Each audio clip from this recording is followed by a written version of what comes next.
Shalom peuple de Dieu et shalom mes bien-aimés en Christ. Nous vous saluons tous dans le nom de notre Seigneur Jésus-Christ.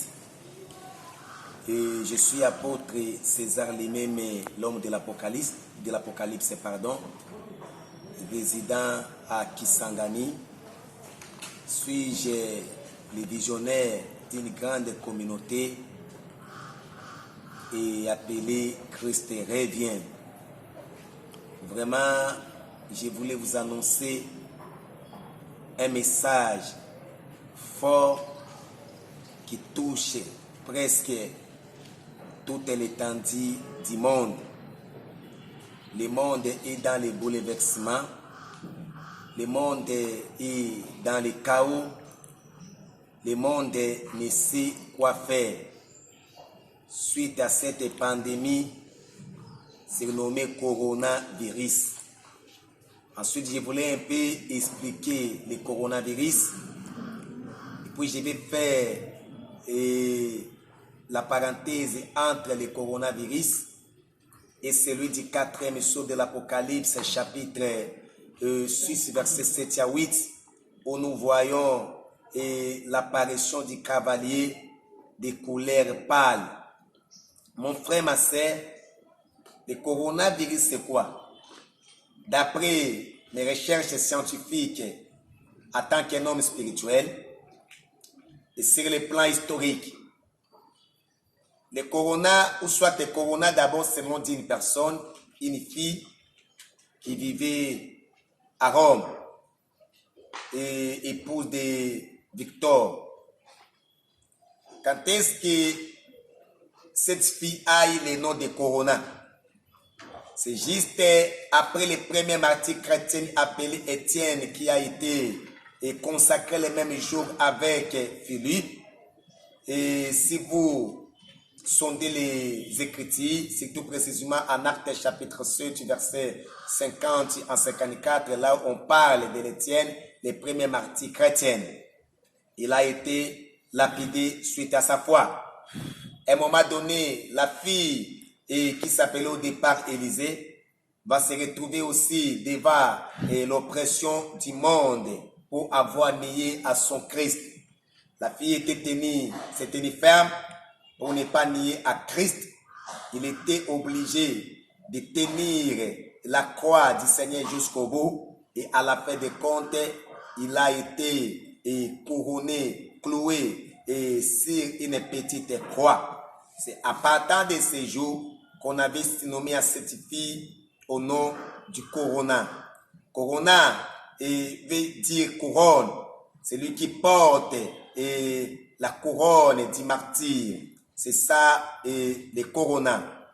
Alors, pendant ces jours, les martyrs du christianisme commencé à s'ajouter l'un à l'autre, où nous voyons là d'ici beaucoup de martyrs. Entre autres, le pape Jean-Paul II à son tour dans les années passées avait aussi jeté un slogan pour dire que le sang des martyrs pourrait être une figure glorieuse pour les chrétiens. Le sang des martyrs, c'est le signe de victoire. Aujourd'hui, cela n'a pas fini.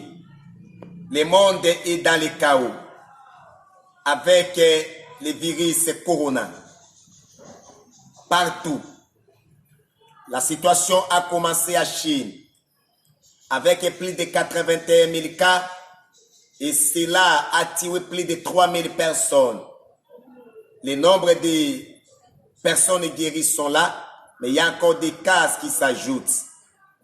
Cela a dépassé la frontière chinoise pour traverser dans le monde partout. Et aujourd'hui, les États-Unis qui se prétendaient être le pays le plus puissant, lui aussi a tombé dans les mêmes situations. À qui nous voyons plus de 70 000 cas et qui sont affectés par cette pandémie et plus de 2000 quelques de morts. En Espagne, n'en parlons même pas. Aujourd'hui, plus de 49 000 personnes qui sont affectés par la pandémie et plus de 3343 morts. La chose a sillonné le monde. L'Afrique qui prenait les choses, les tels virus à la légère, aujourd'hui même l'Afrique est frappée. D'après des temps, de décembre jusqu'à maintenant, depuis l'apparition de ces virus, voyez, plus de 181 pays dans le monde est touché. Irak, Allemagne, Inde, même. Et notre inquiétude est surtout sur la grande ville, le grand pays d'Italie, là où réside le Saint-Père Pape. L'Italie est comme la ville sainte aujourd'hui, là où le siège du christianisme réside. Après son déplacement de Jérusalem pour la Rome, même la basilique Saint-Pierre est frappée. Nous avons vu le pape même se déplacer, quitter Vatican pour aller à l'Argentine. Et des taux de morts à l'extrapolation. 10 jours au jour. Le pays est touché avec plus de 70 quelques mille de personnes et le nombre de décès c'est au-delà de 7500. Et nous trouvons des cadavres même dans des rues. Le virus a touché même les corps ecclésiastiques, les corps religieux. On parle de plus de 67 prêtres qui sont morts actuellement en Italie. Plus de 5000 quelques des médecins et qui sont aussi affectés. La République démocratique, le plus beau pays, je peux dire, lui aussi est touché. Et on continue à compter le nombre de morts. Le virus est venu mettre les troubles dans le monde. Des pays autrefois amis, aujourd'hui ils deviennent des ennemis. Des frontières sont fermées. Le virus a échappé l'élaboration du monde. Le monde tourne dans l'état tournement. Il n'y a pas un vaccin qui pourrait remédier la situation. L'élaboration du monde a échoué. Et surtout, l'inquiétude monte encore de plus en plus, dans le sens que le virus fait rage pendant que nous approchons de la semaine sainte. D'ici là, nous allons célébrer la semaine sainte où il faut commémorer la mort et la résurrection de notre Seigneur Jésus-Christ partout dans le monde entier. Et la Pâque se fait toujours en public. On ne sait pas comment ça va se passer. Mais si je me rappelle encore après la Deuxième Guerre mondiale, et la Pâque a été célébrée en privé, où chacun était dans sa maison. Même le pape avait célébré la Pâque en privé. Et cela semblait être revenu encore. Mais en sondant l'Écriture, les peuples hébreux en Égypte, nous sommes d'accord qu'ils ont célébré la Pâque chacun dans sa maison. Où le père de la maison va immoler l'agneau en mangeant tout en état debout, les sandales aux pieds, les ceintures aux reins, avec la position de départ. Et après avoir mangé la Pâque, Josué sonnera la trompette. Israël quittera l'Égypte pour aller à Canaan. Les sandales représentent l'évangile. Les ceintures, c'est la vérité. L'agneau immolé pendant ce moment, c'était l'image de notre Seigneur Jésus-Christ selon Saint Paul. Le son de la trompette de Josué, c'est la parole. C'est le signe d'enlèvement. Où Israël devait quitter l'Égypte pour aller en Canaan. Et aujourd'hui, la pandémie a tout paralysé. Nous voyons des bureaux fermés, des marchés fermés, nos églises locales aussi fermées. Les pays, le monde tout entier est paralysé. tout le monde tremble. L'élaboration du monde sont incapables d'amener un remède pour sauver l'humanité. Où irons-nous? Les ultimatums de l'autre côté tombent pour ne plus se déplacer. Et chacun se ferme maintenant dans sa maison. C'est ça maintenant le signe des temps de la paix. Faisons maintenant le parallélisme des quatrième saut. À l'ouverture du premier saut, nous voyons le cheval blanc. Là, c'est l'apparition de l'Antichrist. Ouverture du deuxième saut, nous voyons le cheval rouge. Là, c'est la guerre, après l'enlèvement de l'Église. À l'ouverture du troisième saut, nous voyons la famine. Mais remarquez bien, à l'ouverture du quatrième saut, nous voyons le cheval pâle. Et celui qui l'est monté, c'est nommé la mort. Et le séjour des morts l'accompagne. Qu'est-ce qui va tuer le monde pendant cette ouverture, pendant ce fléau? Ça sera les pestes, l'épidémie. Or, si nous rappelons, déjà en 1918, après la Première Guerre mondiale, il y a eu l'épidémie espagnole. Pourquoi cela est appelé l'épidémie espagnole?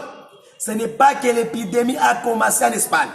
Juste l'épidémie a commencé à l'États-Unis, a pris sa suite à France, dans d'autres pays. Ce n'est que l'Espagne qui a été épargnée parce que dans cette guerre, l'Espagne n'a pas participé. Et c'était des premiers pays à publier la pandémie. Et aujourd'hui, actuellement, les mêmes choses se répètent. Alors qu'à l'ouverture du quatrième saut, lorsque le cheval pâle apparaîtra avec un grand robuste qui sera sur lui, surnommé les morts, qui sera accompagné du séjour des morts, le monde sera encore dans les bouleversements. Le monde sera encore dans le chaos, où les bureaux, les marchés seront fermés, y compris même l'église. Si actuellement ce n'est que l'église locale qui est fermée, mais à ce moment-là même l'église universelle sera aussi fermée parce que l'église universelle aura déjà lié sa place au ciel. Et ça sera un moment difficile, plus que ce que nous vivons actuellement. Et si à l'ouverture du quatrième saut, de telles choses apparaîtra plus de 10 fois que ce que nous vivons, que pourrons-nous tirer comme leçon pendant ces moments? Parce que toutes les circonstances constituent une école de leçons pour l'Église et surtout les chrétiens. Je voulais dire et lancer un message fort à tout chrétien, à tout homme élevé. Les moments où nous traversons, c'est un moment très difficile où le monde semble être dans le chaos. Comment je peux dire? L'élaboration du monde sont à sa terme. Maintenant, il y a quelqu'un qui dit, je lève mes yeux vers les montagnes, d'où me viendra mes secours. Le monde peut échouer, mais le Seigneur Jésus-Christ n'échouera jamais.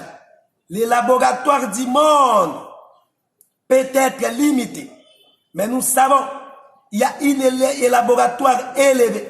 C'est la croix de Jésus-Christ. Là constitue tous les médicaments. Au travers de ces maîtrises, que nous sommes sauvés. Et dans les maîtrises du Christ, il y a l'antivirus de Corona. Il y a le vaccin qui peut détecter et éliminer le coronavirus facilement. Nous demanderons à l'Église de se tenir ferme dans la prière. Pourquoi? Parce que les occultistes pendant ce moment se rassemblent en cherchant à en profiter. Vraiment, à tout chrétien du monde, tenons-nous fermes de prier et à chercher la face de l'Éternel. Les malheurs atteignent souvent les justes, mais le Seigneur délivre toujours. Le Saint-Père peut échouer. Les présidents du monde, même. Les économies, même. Mais le Seigneur n'échouera jamais. Ça, c'est le message. Tout à ne pas oublier. Le Seigneur revient bientôt. Prépare-toi pour ne pas rater l'enlèvement Soyez bénis au nom du Seigneur Jésus-Christ et notre Sauveur. Amen.